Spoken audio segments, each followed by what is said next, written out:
connection, communication, knowing this is the process when you face adversity, difficulty in talking to someone. How then do you try to make yourself known and let the other person understand and open up a little bit so that the next conversation topic can come out as a continuation.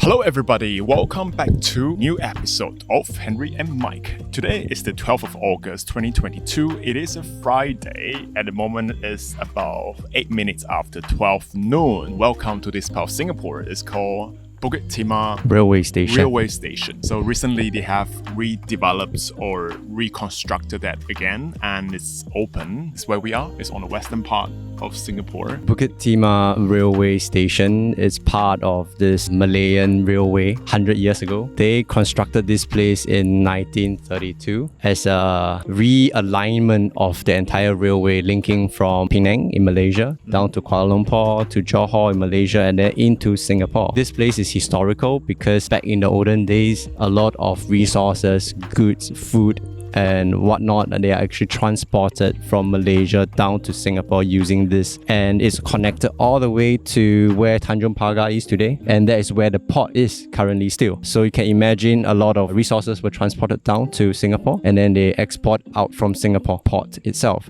So in a sense, this place is one of the historical train station along the way, especially in Singapore. Singapore's government in fact redeveloped this place 2 years ago. I think started in 2020 and then it just reopened last month on 1st July. You can see at the back, this is the Bukit Timah Railway Station. It's developed in the very UK, continental Europe kind of cottage style. Right beside us is actually the staff quarters where the station masters and his family used to stay when this thing was still running. They redeveloped it into a cafe. 1932. Yeah, 1932 because this station was built in 1932. So it's kind of like paying a tribute to the station and the history itself, you know? So it used to be a very historic and important place because connected both Malaysia to Singapore. Yeah. Like the old Malaya, they call it. Yes. Where Singapore was still part of the Malaya Union, right? Exactly. One interesting fact is, when the train comes in from the north down to the south, the passengers will alight on the right side. That means to the station. And on the left side, people who ride the horse,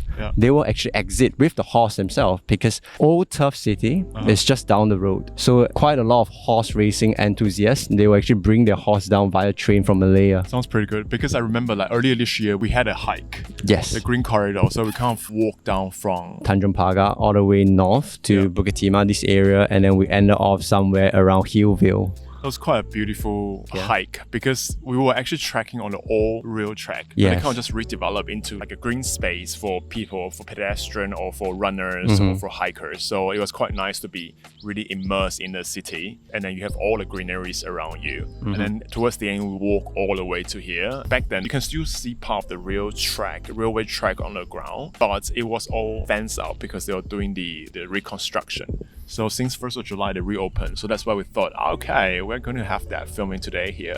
Today is a beautiful day. Blue sky, sunshine. Mike, how's the week going? Consider a busy week this, even though it's short. National Day was on Tuesday, in fact, so actually a lot of people actually took 8th August, Monday off. So they actually have a long weekend. So took the chance to meet up with family and friends again, really catch up. Yeah. So I enjoyed myself. How about you? I've been focusing a lot on my CrossFit. I mean, I can't really put it into a consistent. So every morning I wake up at 5 and I'll be there for the first session. So that's good. I mean, I start training with a group of people. I think I'm slowly getting into that whole group thing. It's nice to get to know some new people here in Singapore. And on top of that, for me, it's like the morning session is I can focus more. So right after that, I'll go to a cafe like Starbucks in Chinatown and just really work on my stuff. So it's pretty good. And other than that, just really attending to mom's needs at the moment. She had a operation this week again. That's where I am. Yeah. So do you have a word for this week? Nope, not really. Okay. We can figure it out along the way. Okay, let's figure it out then. Come, let's go. So the question to you is, Mike, do you think that you're a very good communicator? And what do you mean by a good communicator in that sense? I think generally communication is important to me, like how you try to connect with somebody. How I see whether it's a good communicator, the first thing comes to mind is that whether you vibe with that person, you can get a message across as much as possible. And in terms of like what you mentioned, demand or request and the counterparty, kind of get where you're coming from and also try to work things out, or agree or disagree and then work things out, I guess. Yeah, so there's some form of reciprocity in terms of the message getting across and then the reciprocate from the counterparty. So I think that is essential, because sometimes when you do communicate, it becomes one way because the other person is not really listening.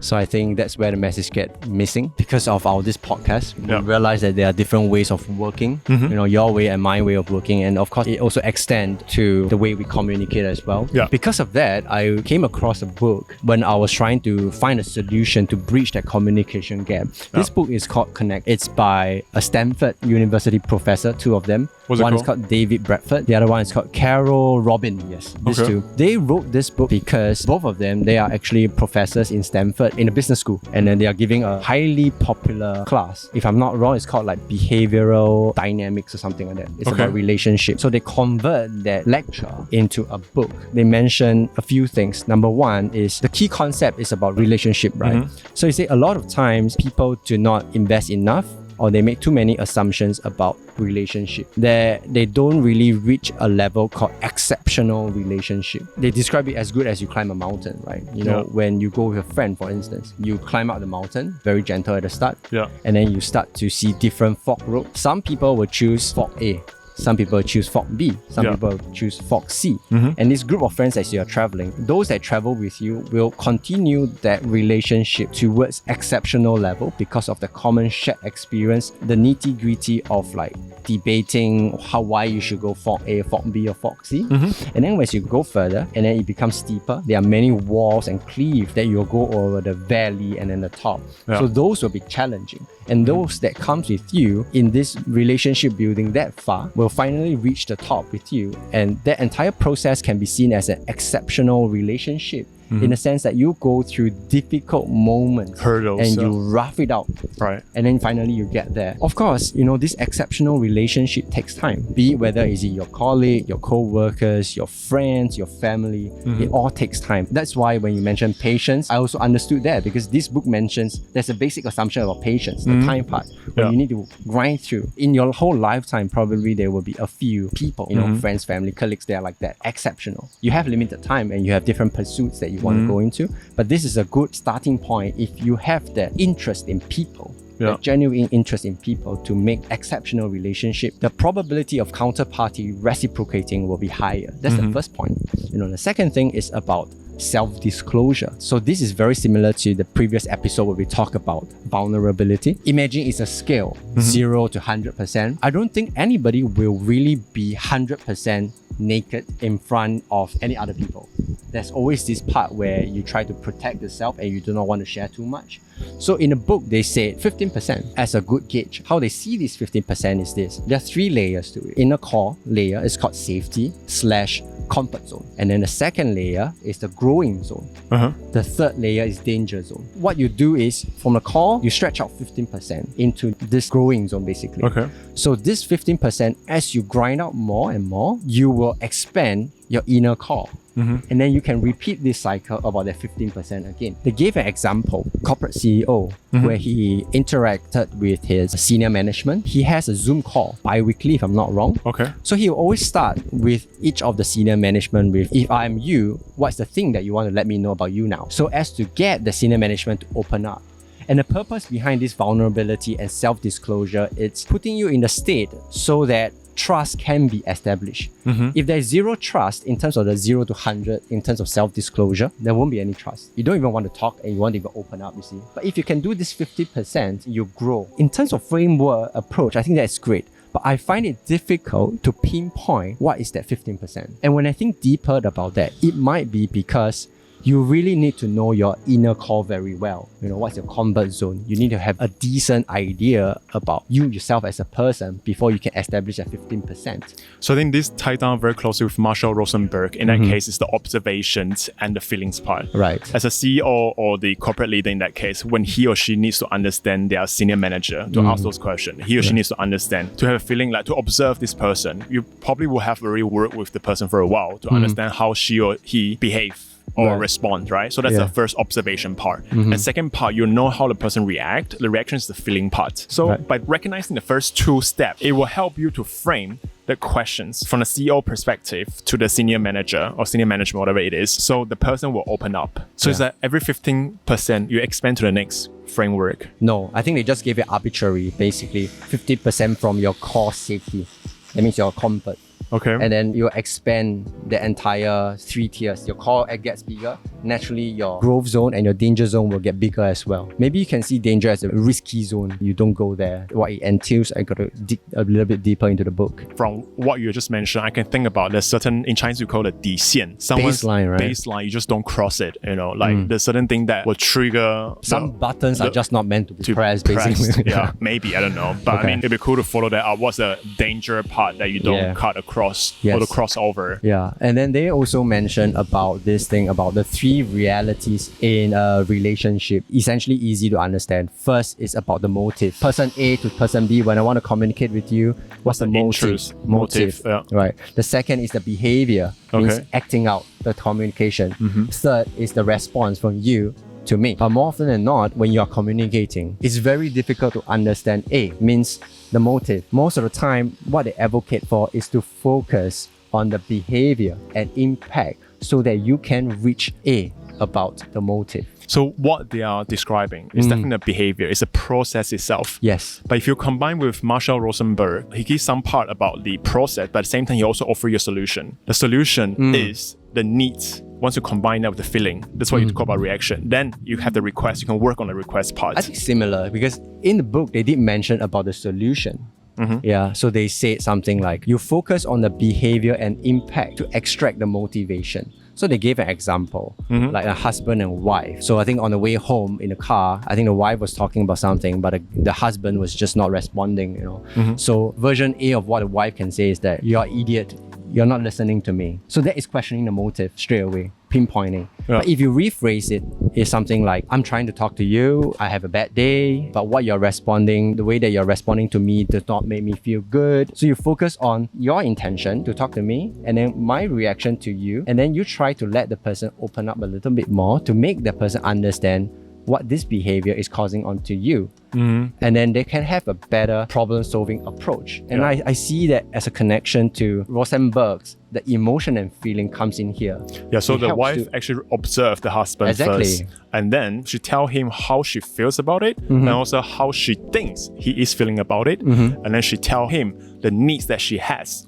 Yes. And then so he could possibly understand. So based on the feelings and needs, he could possibly, I don't know him, but he could possibly answer in an open-ended way, say, this is what I think based on what you say. And at the same time, the both of them can reach the request part, like solution. How can we work to that? Yes. So I thought that, this process that they talk about in terms of communication, they break it down to the motive, the behavior, and the impact. Using this framework, you can open up the conversation more. And I think Rosenberg, that part about feeling, observing feeling, and then addressing that, combining with what this book has mentioned, I think that is a good way to let people understand how then do you communicate, knowing this is the process when you face adversity, difficulty in talking to someone. How then do you try to make yourself known and let the other person understand and open up a little bit so that the next conversation topic can come out as a continuation. So these are the 3 things they do mention in the book, and I thought that it's pretty useful, to be honest. I want to bring this to another level. Right. I mean, before we conclude that, if let's say we apply both framework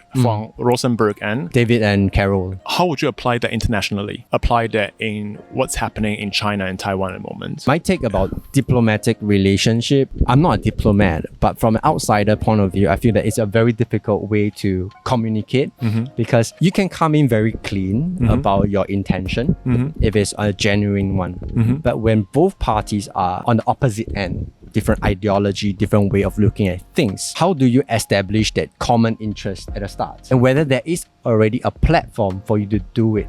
We make a huge assumption here about friends, family, and colleagues is that there is already a common platform established to speak. In the diplomacy sense, not every country has that foreign relationship and the platform to speak. In terms of China and Taiwan, they both have very different narratives of the whole historic event. So when you do the observation, feelings and needs and then request, if you break it down like from a Taiwanese perspective, I'll observe that this is our historical events. And from the Chinese side, they observe that Taiwanese wants to have the independence. And then the Taiwanese sides, although they feel the feelings, they feel that the Chinese side are very aggressive. They will use force if it's necessary. That's based on a new white paper that's been published. And the Chinese sides argue that they want to unify Taiwan to be part of the People's Republic of China. And they will use force if it's necessary. Right. But how do they define this peaceful unification? That's another story. I feel that in terms of diplomacy, it's not so much about communication. Communication is part and parcel of diplomacy. Yeah. But I feel that diplomacy hinges a lot on negotiation. The motive and interest are still there, but negotiation is key. When talking about negotiation, it means that something has to give for something to take. It's always a trade-off, and it's not in once. In a timeline form, in the history of a nation, it will need to give and take at different timestamp. Like, for example, country A gives country B this right now, and then country B will need to give a return. I can give you a classic example. Since we are here at Bukit Timah Railway Station, how this place came to be, a little bit of history lesson here is that in 1990, the former Prime Minister of Singapore, Lee Kuan Yew, he actually signed an agreement called Point of Agreement with the Malaysian Finance Minister to actually do a land swap. What they did was, Singapore wanted the custom, it used to be at Tanjong Pagar, where the port is. South. They wanted to be all the way back in the north. At a causeway, which is at Woodlands. That's what they wanted. So as to protect the sovereignty of Singapore. Because you can imagine Singapore as a country, there is a whole railway down from the north all the way to the central CBD area. Cut through a territory. And this entire railway and the land beside it belongs to Malaysia. So that point of agreement was to do a land swap. Everything about the track and the land beside it, it'll become Singapore's. But what do Singapore give back in return? At the end, there are two pieces of land. Right now, this is Marina 1, which is at CBD. The other one is the Duo, which is at Bugis. It's very near Kampong Glam. These two are already established into a building. It's a mixed development right now. So the point I'm trying to make here is this. This is done through foreign diplomacy. It took 20 years. The deal was established in 1990 and sealed in 2010. And then after that, in 2011, the execution of the land swap happened. That means the land of here, where we are right now, returned to Singapore. And then Malaysia, in return, get the development of that two land. Of course, there's some joint venture of Singapore's Sovereign Wealth Fund, Temasek. In terms of the shareholder structure. But that's beside the point. But what I'm trying to focus here is that it's a swap. There is a negotiation that went on. I give you this, you give me that. But and do you think across this different time horizon? But do you think this swap can happen between China and Taiwan? Because both are thinking that you are 100% mine and you are also 100% mine. I think this is a question that is very difficult to answer. I don't have a solution, but this question has been asked by so many generations since 1949 until now. The grandparents' generation, parents' generation, our generation, and probably our children, our grandchildren generation. In the next 50 years, 100 years, there will be a solution to this. That's only given the assumption that force will not be implemented. Of course. Okay, so this is probably something really beyond us, but as an individual, what you can do is what we discussed today. How do you establish a connections in terms of the communication part? So those are the things that as an individual you can do, be it to your loved one, be it to your friends, be it to your colleagues or clients. Maybe if you're a diplomat, then you're very welcome to tell us that what will be your possible approach to that. Yeah, we are very interested to understand, on the higher level, government to government level, how we can establish communication and negotiate or make a diplomacy work. I think that's a good episode. Let's come to a conclusion that, do you have a word for it already? Connection, communication. Definitely connection and communication. I think that really draws the essence of our chat today. Okie dokie. Thank you very much for joining us to Bukit Timah Railway Station here. If next time you're in Singapore, you can definitely come here and check it out. It's a very beautiful place. All the greens around. You have the little cafe here. You can go in and check it out, have a cup of coffee and eat some local delicacies. With that, be kind to yourself. Don't forget to smile. Keep each other company. Subscribe to Henri Mike, comment and like. We shall see you in the very next episode. This is Mike and Henry signing off. Ciao, ciao. Bye.